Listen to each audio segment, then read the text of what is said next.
Hey everyone, I wanted to hop on today and talk to you about getting out of your funk. I don't know if you are going through a season like me where I've just been feeling kind of, I don't know, down on myself or just kind of like in a funky mood. And I think it's important that we recognize when we are in funky moods. And so I wanted to help give you some tips on how to get out of funky moods, because sometimes when we get in the habit of thinking negatively or being caught off our routine and caught off guard with how we normally handle things, it can kind of snowball and become like bigger, deeper issues. It could take us a while to get out of the funk. And so it's important for us to kind of recognize about ourselves, like, I'm just kind of like not myself right now. I'm not feeling myself and feeling like myself. And I think that is important as, you know, people, as adults, to recognize things about ourselves and not just chalk it up or ignore it or let it manifest in other ways in our life. Like, we are responsible for ourselves, and so we need to like take heed when we are going through a season or dealing with something hard, to take care of ourselves and to recognize, you know, ways to get ourselves back on track, so to speak. So first of all, I would say the first thing to do if you're like in a funk, the first thing to address is, how are you physically doing? Because we all know that there's so many elements to our environment that affect us hormonally too. And hormones are a big mood adjuster, okay? Hormones cause us to be in certain moods. So thinking about how you're taking care of yourself is very important. Are you sleeping well? Are you getting enough water? Have you been on a binge eating spree of not such good things? Are you having good routines? Are you exercising? Are you healthfully doing things? Or have you just been in a bad season of that?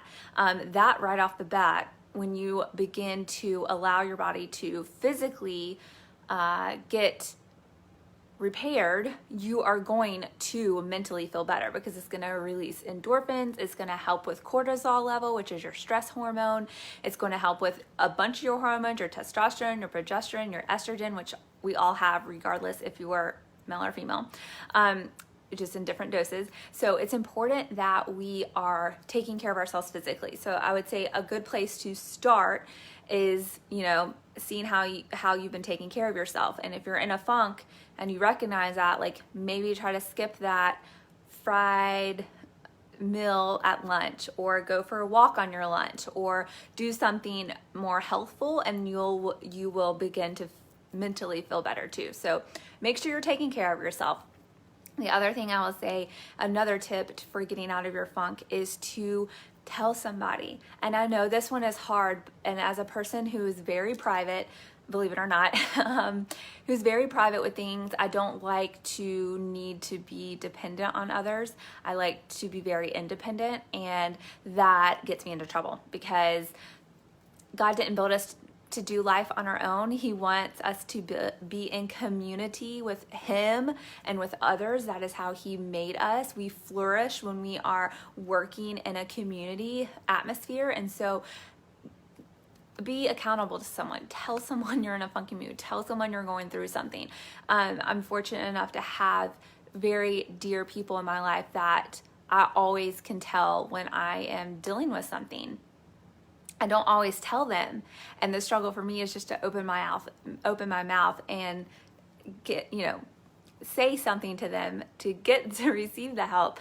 But that ultimately is on our shoulders to do. You know, people may know you really well, and they may pick up on things, and if they ask you, open up to them. Don't just be like, oh no, I'm fine, which is always our shortcut answer to that question all the time. How are you doing? So open up, be vulnerable. And even if that person hasn't had the time to ask you, or they haven't seen you lately, pick up the phone and call them. Let them know how you're feeling. One app that I love to use to talk to people is called the Marco Polo app, because it's like a video walkie-talkie, except you both don't have to be live. So it's like video text messaging basically. And I love it because it gives you that like in-person kind of interaction. Like you can see people's face and hear the tone of their voice, and it just makes the interaction more personable. And I know like right now things are crazy and we may not be able to see each other physically, but that is a great, more intimate way to talk to someone. Get on Zoom, call, it doesn't matter. Open up to someone and kind of put yourself accountable to that person, as in telling them like, yeah, I'm like going through a hard time, and you will feel the weight off your shoulders just by telling someone else and voicing it to somebody else. It doesn't mean they're gonna have an answer for you or they can solve the problem, but it does mean that it's someone that you love and adore, and I'm sure they feel the same about you, and they're gonna pour words of encouragement, God's truth over you, and all these things. So that is what is so important when we are in life, is that we have to do what is best for us. And oftentimes that's recognizing when we need to ask for help or to be vulnerable and open up, because God works in that way. God works through the people in our lives, and that's what is so important, so important. And we have to be open to that, and we have to be vulnerable enough and humble enough to engage in that way with people in our life. It is so important. I just had a conversation earlier today with my mom, who poured so much encouragement into me, and I needed it. And that's the stuff that life is made of. That is the goodness that God gives to each of us through our circumstances and people that he has in our life in this season. So open up to people. And then the third thing I'm going to tell you to do is to do something, it sounds corny, that makes you happy every day. So a lot of people don't even realize like that they don't do anything purposefully in their day that just brings them joy, which is crazy to think about, because we don't know what's around the corner. And a lot of us just are caught up in our routines. We're caught up in our day. We're caught up in all the stuff that we have to get done. And it's just one day runs into the next. And that's the sad part. That's the sad part of just our culture, I think. We're just always looking ahead or trying to figure out what happened in our past, right? And we're not living in our present. And so we're always either thinking about the past or we're worrying about the future, and we're not right here, right now. And this is where we really are, because the past already happened and we don't know what's ahead of us. So we need to be present now. And so it's important that you do something every day that is fulfilling to you. It will change the dynamic of your life. And I know that sounds like a big promise, but it's true, because so much of us go day in, day out, living for the weekend, living for that vacation, living for a moment that's not now, and we may never get to that moment. So what is keeping you from being joyful now? What is keeping you from seeing the beauty now? What is keeping you from feeling joyful now? And it all starts with you. It all starts with what you're thinking about and what you're putting your effort into. And I know a lot of us are super, super busy. We don't have a lot of time for a lot of extra things, but I'm not talking anything radical. I'm talking turn on your favorite artist, blare the music, dance and sing in your living room for 10 minutes, or go sit down and journal if you like to write, or get out a book and read it for a few minutes before you go to sleep, or go for a drive. Like, I'm not talking you have to like do something huge and like schedule out 2 hours to get it done. I'm just talking about something that literally is just joyful to you. And one of those things I mentioned is something for me is blaring music and dancing. Like, that is something just brings me a lot of joy, and I do it often, and I do it with the kids too, and I make it a dance party. So you can do something fun every day. You do have time. You do have time. Even if it's on your way to work and you get a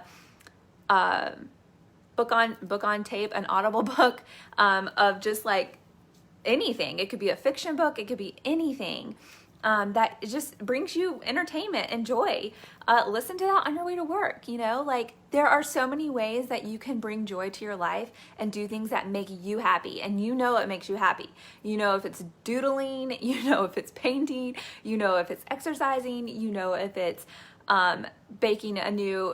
doing a new recipe, cooking a new recipe. I mean, playing music, like you know what just truly just brings you delight. And you can find the time for that every single day. And there should be no reason that you don't do something every day that makes you happy and brings a smile to your face. So even if it's standing in the mirror and saying to yourself, I am fearfully and wonderfully made, it'll bring a smile to your face. So you need to do something every single day that brings you happiness. Every single day. There is no excuse. So these are my 3 things that I know will help you get out of your funk. You need to take care of yourself physically, be accountable to somebody else and open up, and do something happy every single day to make you joyful. That brings you delight. So go get out of your funk, and I'll talk to y'all soon. Bye for now.